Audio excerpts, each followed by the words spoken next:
जय अंबे मित्रों, गुजकेट 2020 सॉल्व करिए छे आपणे। 72मो प्रश्न आया।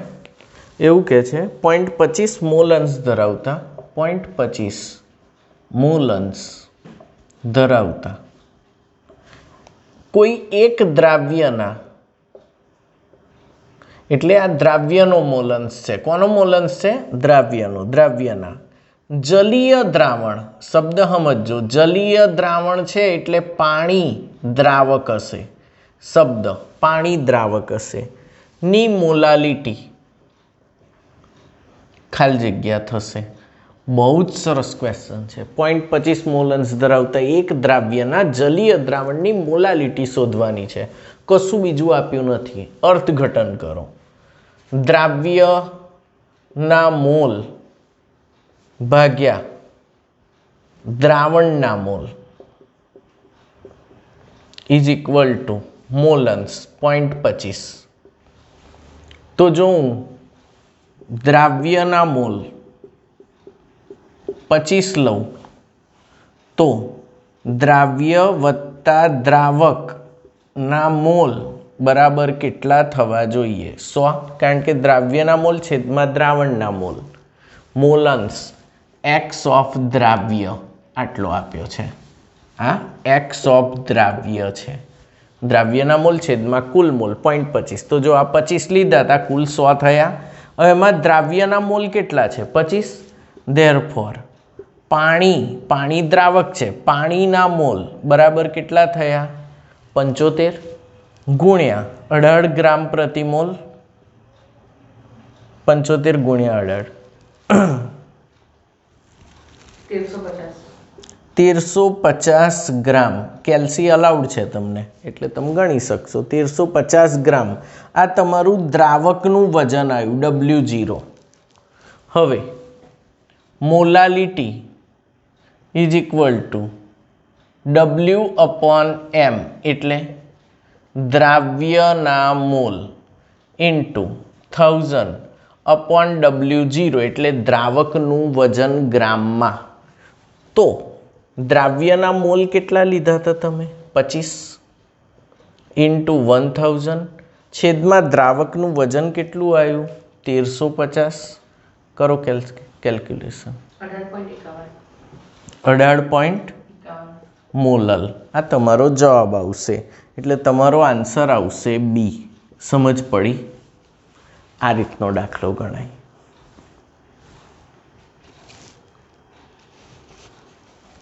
Next question.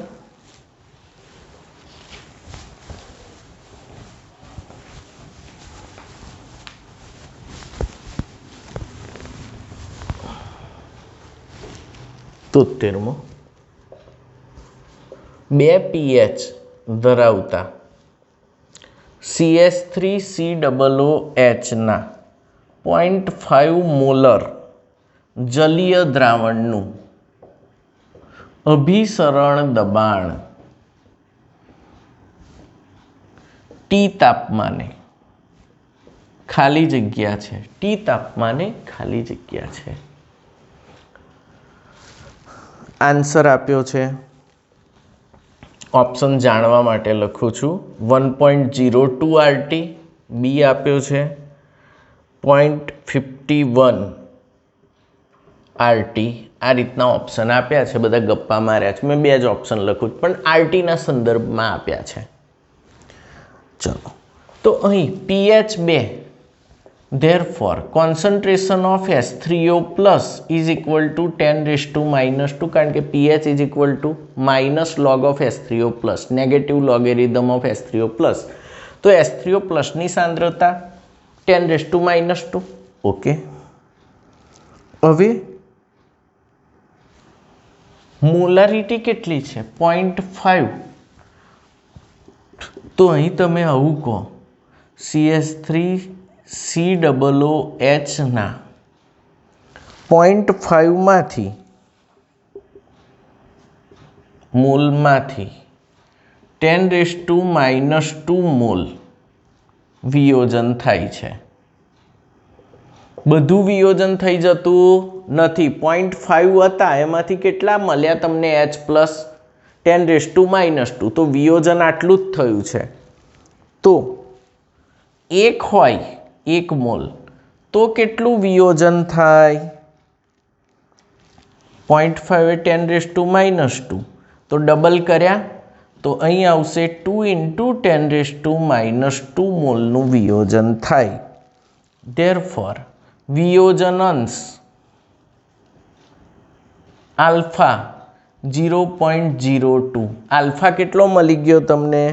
0.02. તો step 1, step 2, step 3, alpha = I-1/n-1, n છૂટા પડતા કણોની સંખ્યા. Therefore 0.02 = I-1, I want of અવયવ છે.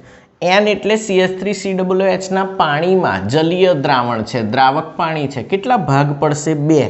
તો n-1 એટલે 2 ભાગ પડશે, CH3COO- ને H+, તો 2 - 1, તો આ 1 રહ્યો. 1 × 0.02 આટલા જ, અને આ 1 આ બાજુ આવશે, તો I = 1.02. વોન્ટ ઓફ અવયવ I કેટલો આવ્યો? 1.02. હવે ચોથું step, pi = ICRT. Okay, I કેટલો આવ્યો? 1.02. C કેટલો છે? 0.5. જવાબ RT ના સંદર્ભમાં જ લાવવાનો છે. 0.5 × 1.02 0.51 RT is your answer. Answer B. ખબર પડી? તો આ રીતના પ્રશ્નો પૂછી શકે. 2 pH છે, H3O+ ની સાંદ્રતા 10⁻² લીધી, પહેલાં ધ્યાનમાં લેવાનું. હવે કેટલા મોલર? 0.5 મોલર આપ્યા છે. એનો મતલબ 0.5 મોલમાંથી 10⁻²નું જ વિયોજન થયું, જેટલા H3O+ મળ્યા. તો 1 હોય તો કેટલું થાય? 1 હોય એટલે અંશ આવી જાય, વિયોજનનો અંશ આલ્ફા મળી ગયો. આલ્ફા પરથી I શોધવાનો, I પરથી ICRT લગાડીને અભિસરણ દબાણ શોધવાનું. જો કે આ વર્ષે કદાચ આ કોર્સમાં ના પણ હોય, છતાં ધ્યાનમાં લેજો, પૂછી શકે. ચલો નેક્સ્ટ ક્વેશ્ચન.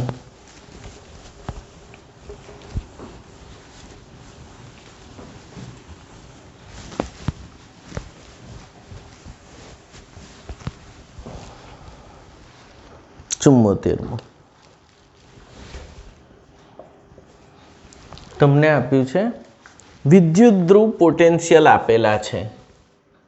આપેલ વિદ્યુત ધ્રુવ પોટેન્શિયલને આધારે નક્કી કરો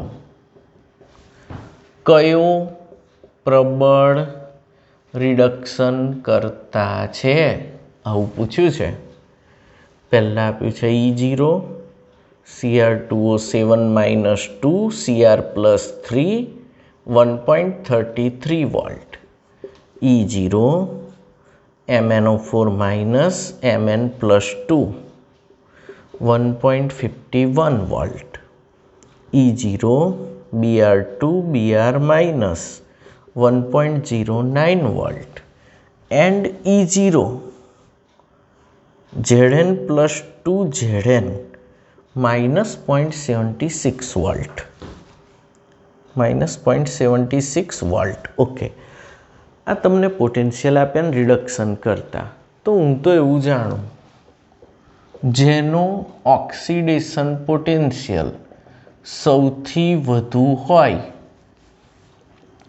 તેનું જ પહેલું ઓક્સિડેશન થાય, તે જ પ્રબળ રિડક્શન કરતા ગણાય, તે જ એનોડ બને. આનાથી વિરુદ્ધ જુઓ તો જેનો રિડક્શન પોટેન્શિયલ સૌથી વધુ હોય તેનું જ પહેલું રિડક્શન થાય, તે જ કેથોડ બને અને તે જ પ્રબળ ઓક્સિડેશન કરતા ગણાય. અહીં પ્રશ્ન શું પૂછ્યો છે? રિડક્શન કરતા. તો તમારે કયો પોટેન્શિયલ જોવો પડે? Oxidation potential. જેનો ઓક્સિડેશન પોટેન્શિયલ સૌથી વધુ હોય તેનું જ પહેલું ઓક્સિડેશન થાય અને તે જ સૌથી પ્રબળ રિડક્શન કરતા ગણાય અને એ જ એનોડ બને. હવે અહીં Cr+6 માંથી +3 થાય છે, એનો મતલબ આ રિડક્શન પોટેન્શિયલ છે. અહીં +7 માંથી +2 થાય છે, આ પણ રિડક્શન છે, આ પણ રિડક્શન છે, અને Zn+2 માંથી Zn રિડક્શન પોટેન્શિયલ આપ્યા છે. તમારે શું જોવું પડે? Oxidation potential. તો હવે હું આનાથી લીટી દોરું છું. હવે લખું છું E0 Cr+3/Cr2O7-2 પ્લસ આમાંથી આ ઉલટાઈ -1.33 E0 Mn+2 MnO4- ઉલટાયું -1.51 voltage. E0 Br-Br2 -1.09 volt.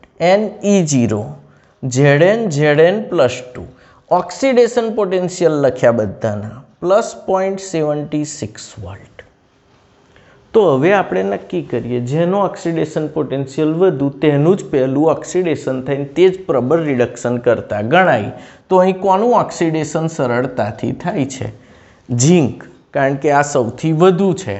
તો અહીં તમારો આન્સર આવશે option D Zn. Option A આપ્યો છે Mn+2, ઓપ્શન બી આપ્યો છે Cr+3, ઓપ્શન સી છે Br-. આના આવે, આના આવે, આના આવે, ઝીંક જ આવે. અહીં પ્રશ્ન હું બદલું છું સહેજ. પ્રબળ ઓક્સિડેશન કરતા કોણ છે? તો ઓક્સિડેશન કરતા માટે કયા વાક્યો બોલશો?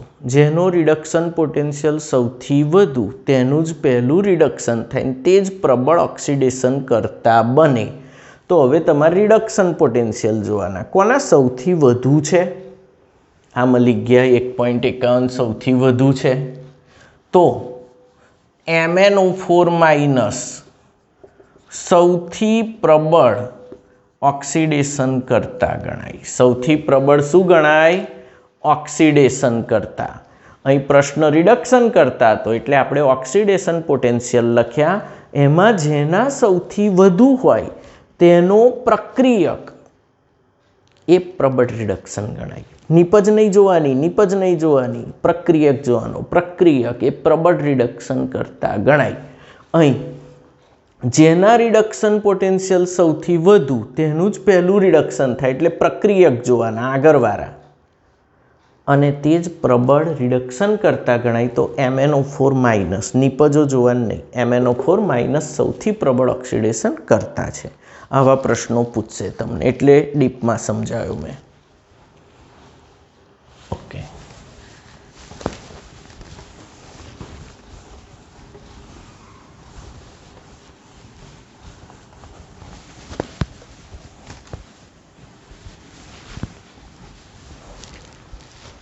Next question 76. 75માં કોર્સમાં નથી એટલે નથી લેતો. 76. કોઈ એક ધાતુ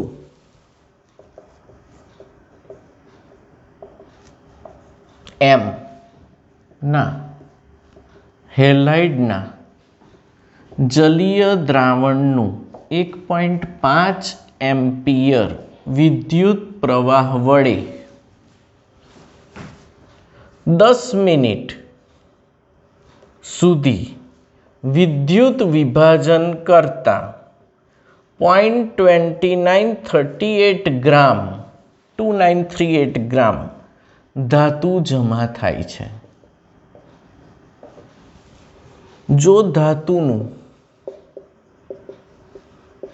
પરમાણવીય દળ 63 ગ્રામ/મોલ હોય તો ધાતુના હેલાઇડનું સૂત્ર શું થશે?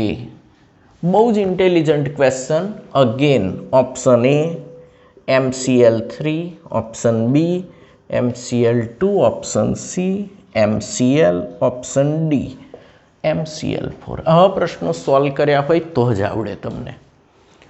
ચલો, તો જ્યારે પણ વિદ્યુત વિભાજનનો દાખલો હોય તો પહેલું સ્ટેપ આપણું Q = I × T. I 1.5 T 10 minute × 60 second. એટલે 900 કુલમ મળી ગયો વિદ્યુત પ્રવાહ, બરાબર. સેકન્ડ સ્ટેપ,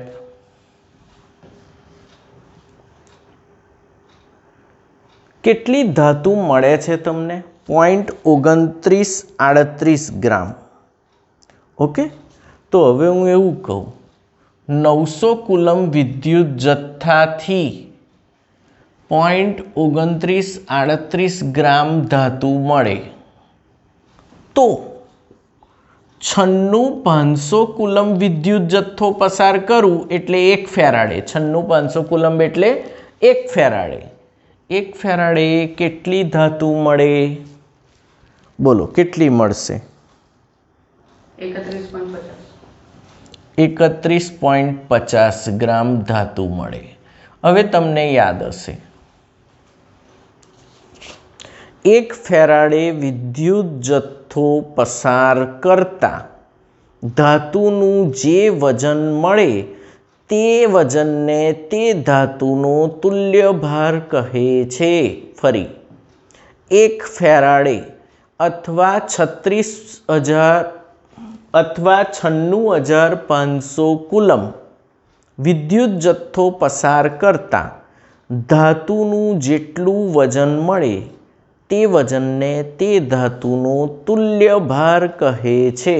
તો અહીં 31.50 ગ્રામ એ શું મળી ગયો તમને? તુલ્ય ભાર મળી ગયો. ધાતુનો શું મળી ગયો? તુલ્ય ભાર. ત્રીજા સ્ટેપમાં સંયોજકતા બરાબર અણુભાર છેદમાં તુલ્ય ભાર. અણુભાર કેટલો છે?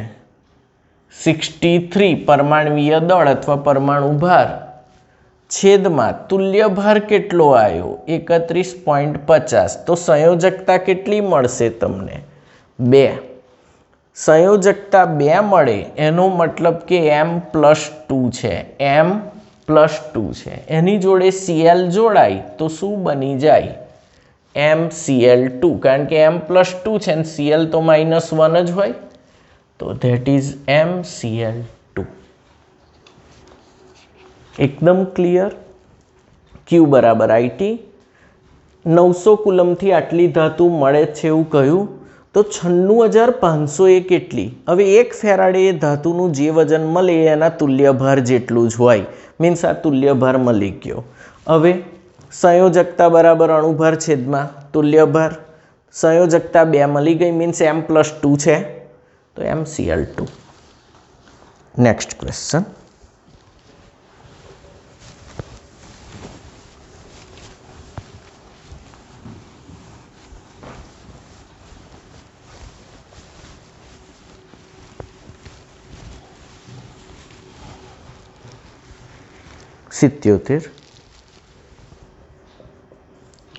ઉદ્દીપકની હાજરીમાં મુક્ત થતી અથવા શોષાતી ઉષ્મા ખાલી જગ્યા A વધે છે, B ઘટે છે, C બદલાતી નથી અને D ઘટે અથવા વધે, ગમે તે થઈ શકે. તો અહીં આવશે બદલાતી નથી, કારણ કે ઉદ્દીપક ડેલ્ટા H મુક્ત થતી અથવા શોષાતી ઉષ્મા એટલે એન્થાલ્પી ફેરફાર ડેલ્ટા H પર કોઈ જ અસર કરતો નથી. ઉદ્દીપક કોઈ જ અસર કરતો નથી. ડેલ્ટા H કોઈ દિવસ બદલાતો નથી ઉદ્દીપક વડે. ડેલ્ટા H બદલાતો નથી, ઉપરાંત સંતુલન અચળાંક K પણ અચળ જ રહે છે. માત્ર સક્રિયકરણ ઉર્જા ઘટે. કઈ ઉર્જા ઘટે? સક્રિયકરણ ઉર્જા ઘટે. નવી ક્રિયાવિધિને માર્ગ મળે અને પ્રક્રિયા ઓછા સમયમાં પૂર્ણ થાય. નિપજોનું પ્રમાણ વધતું નથી, પ્રક્રિયા ખાલી ઓછા સમયમાં પૂર્ણ થાય છે, નવા રસ્તેથી પ્રક્રિયા જાય છે, નિપજોનું પ્રમાણ વધતું નથી, સક્રિયકરણ ઉર્જા ઘટે છે, કેસી અચળ રહે છે, સંતુલન અચળાંક બદલાતો નથી, ડેલ્ટા એચ પણ કેવો રહે છે? અચળ, બદલાતો નથી. તો મુક્ત થતી શોષાતી ઉષ્મા બદલાતી નથી. આ ઉદ્દીપકના બેઝિક સેન્ટેન્સ છે, આમાંથી પ્રશ્ન આવી શકે.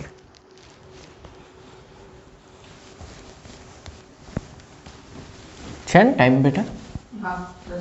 ઓકે, 2-3 પ્રશ્નો જ બાકી છે. 78 78 કયા આલેખ માટે આંતરછેદ શૂન્ય છે? કયા આલેખ માટે આંતરછેદ શૂન્ય છે?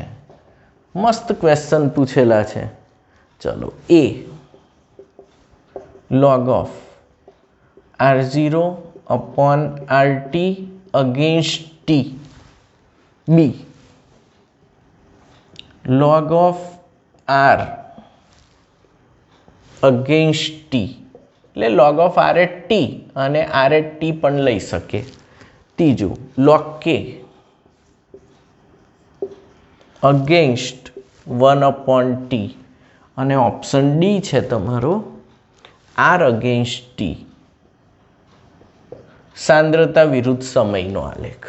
ઓકે, તો એમાં આંતરછેદ કેટલો જુએ? શૂન્ય. પહેલું સૂત્ર r0 rt તો આપણે જાણીએ છીએ. બોલો, k is equal to 2.303 by t log of r0 upon rt. વાત સાચી. હવે તમારે જેને y અક્ષ પર લેવા છે, આ શેના પર લેવાય? આ શેના પર લેવાય? x. તો y is equal to mx plus સીમાં ફેરવવા પડે. તો સૂત્ર કરતાં આને બનાવવો પડે મારે. તો હવે હું આવું લખીશ, log of r0 upon rt is equal two, આને આ બાજુ લઈ જાઓ, k ઇન્ટુ ટી અપોન 2.303, અને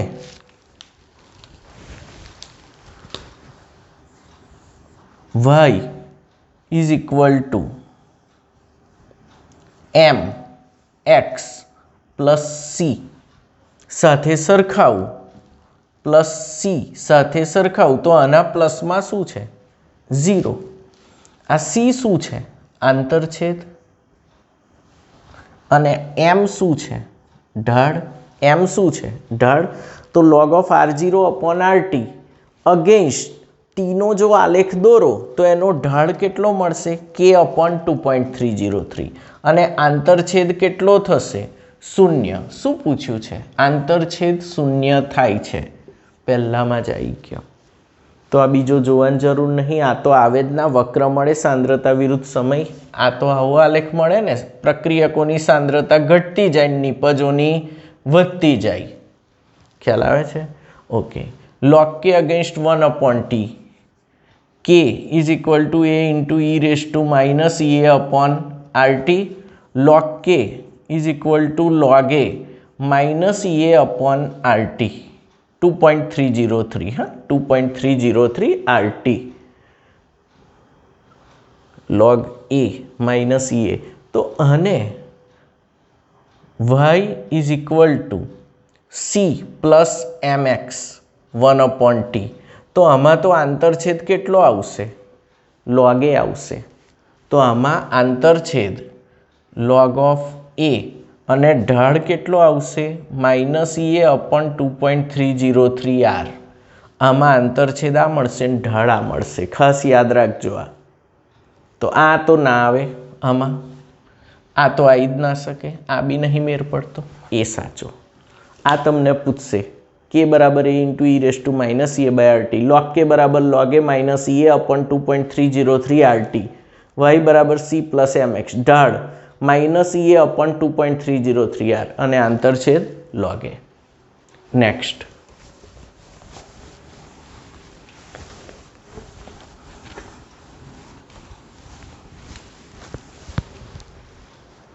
79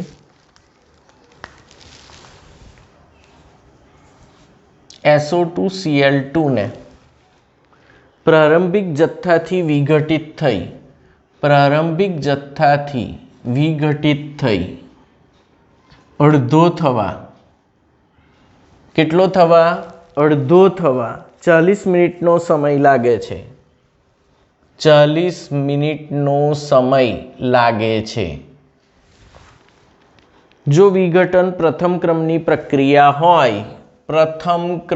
પ્રક્રિયા હોય તો વેગ અચળાંક કે ખાલી જગ્યા વેગ અચળાંક કે પૂછ્યો છે તો અહીં તમને અડધો થવા લાગતો સમય t1/2 કેટલો છે 40 મિનિટ કેટલો છે 40 મિનિટ ઓકે હવે જવાબ બધા આપ્યા છે સેકન્ડમાં તો ઓપ્શન એ આપ્યો છે 2.88 × 10⁻² સેકન્ડ ઇનવર્સ ઓપ્શન બી આલ્યો છે 1.73 10⁻² સેકન્ડ ઇનવર્સ તો અહીં જવાબ સેકન્ડ ઇનવર્સમાં આપ્યા છે તો પહેલાં આને શેમાં ફેરવવો પડશે 40 × 60 2400 સેકન્ડ આને સેકન્ડમાં લાવવાનો આ પહેલું સ્ટેપ જવાબ એમાં છે એટલે સેકન્ડ કે બરાબર તમે જાણો છો 0.693 t1/2 0.693 ભાગ્યા 2400 કરી જુઓ 0.00028 ફરી કરી જુઓ 0.693 હા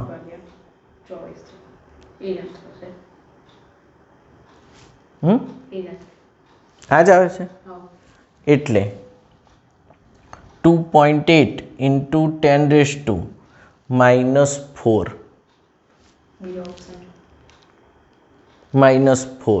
એટલે ઓપ્શન સી જોવો પડશે આપણે 2.88 × 10⁻⁴ સેકન્ડ ઇનવર્સ આ ઓપ્શન આવશે એટલે સમજ પડી ફરી એકવાર t1/2 શેમાં લાવવો પડશે તમારે મિનિટ છે શેમાં લાવવો પડશે સેકન્ડમાં લાવી દીધો 2400 કે બરાબર 0.693 / t1/2 0.693 / 2400 કેટલા આવ્યા આટલા આવ્યા આ દશાંશને 1 2 3 4 જમણી બાજુ ખસેડ્યું એટલે 10⁻⁴ તો તમારો આન્સર કયો આવશે સી 2.88 × 10⁻⁴ સેકન્ડ ઇનવર્સ આવડે આવો ચલો 80મો પ્રશ્ન લાસ્ટ પ્રશ્ન આ પેપરનો આપેલ પૈકી કયો સોલ પરિવર્તનીય સોલ છે 80 કયો સોલ પરિવર્તનીય સોલ છે ભાઈ પરિવર્તનીય સોલ મીન્સ લાયોફિલિક જે ખૂબ સ્થાયી હોય છે લાયોફિલિક સોલ કેવો હોય ખૂબ સ્થાયી હોય લાયોફિલિકમાં આવે સ્ટાર્ચ જિલેટિન ગુંદર રબર મેં ગોખાયું જ છે લાયોફિલિક કયા ચાર છે સ્ટાર્ચ જિલેટિન ગુંદર રબર પરિવર્તનીય લાયોફિલિક સ્થાયી હોય ખાસ બનાવવાની પદ્ધતિની જરૂર પડતી નથી મધ્યમ ઉડાડી દો ને પાછું મધ્યમ નાખો તો સોલ મળી જાય તો આ લાયોફિલિક સોલ છે દ્રાવકના કણોને આકર્ષે છે તો ઓપ્શન એ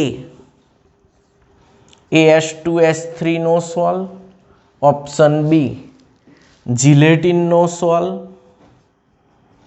ઓપ્શન સી FeOS થ્રાઇસનો સોલ અને ઓપ્શન ડી સોનાનો સોલ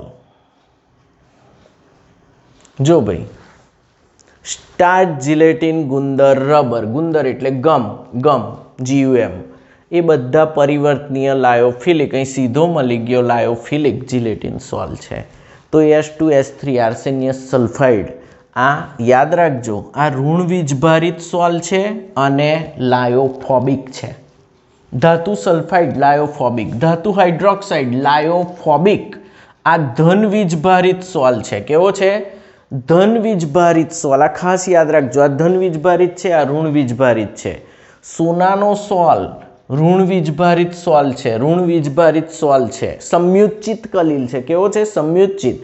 પણ આ પણ લાયોફોબિક છે. આ બ્રેડિંગ ચાપ પદ્ધતિથી બને. કઈ પદ્ધતિથી? બ્રેડિંગ ચાપ પદ્ધતિ. વિદ્યુતીય વિક્ષેપણ કહેવાય. કેવું કહેવાય? વિદ્યુતીય વિક્ષેપણ અથવા બ્રેડિંગ ચાપ પદ્ધતિથી સોનું, પ્લેટિનમ, સિલ્વરના સોલ મળે. એમાં સંઘનન ને વિઘટન બંને સંકળાયેલા હોય. નિષ્ક્રિય ધાતુના સોલ આ પદ્ધતિથી મળે. બ્રેડિંગ ચાપ અથવા વિદ્યુતીય વિક્ષેપણ. હવે અહીંયા આગળ વધુ.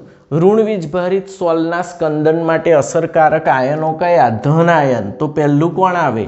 Fe+3ની સ્કંદન શક્તિ greater than Mg+2 greater than Na+. કારણ કે ઋણ વીજભારિત માટે ધન અને આનો વીજભાર નક્કી કરવા ઇલેક્ટ્રોફોરેસિસ નામનું સાધન વપરાય છે. વૈદ્યુત કણ સંચાલન. યાદ છે? આ કોના તરફ જશે? આ ઋણ વીજભારિત સોલ છે. ઋણ આયનો કોના તરફ જાય? ઋણ આયન એનાયન એટલે એનોડ તરફ જાય. ધન વીજભારિત એટલે એનોડ તરફ જાય. કયા તરફ જાય? શેમાં? ઇલેક્ટ્રોફોરેસિસમાં એટલે વૈદ્યુત કણ સંચાલન નામના મશીનમાં એનોડ તરફ જાય. આ વૈદ્યુત કણ સંચાલન નામના મશીનમાં કેથોડ તરફ જાય. ધન વીજભારિત છે. કેટાયન કેથોડ તરફ જશે. કેથોડ ઋણ વીજભારિત હોય, એનોડ ધન વીજભારિત હોય. બીજું, આના સ્કંદન માટે હર્ડી-સુલ્ઝના નિયમ પ્રમાણે સ્કંદન શક્તિ કોની સૌથી વધારે? PO4-3 greater than SO4-2 greater than Cl-. તો આ ચેપ્ટરમાંથી પૂછાતા લગભગ સવાલ અહીં ડિસ્કસ કરી લીધા મેં. ઓકે, અહીંયા તમારું પેપર પણ પૂરું થાય છે. ઓલ ધ બેસ્ટ મિત્રો. જય અંબે.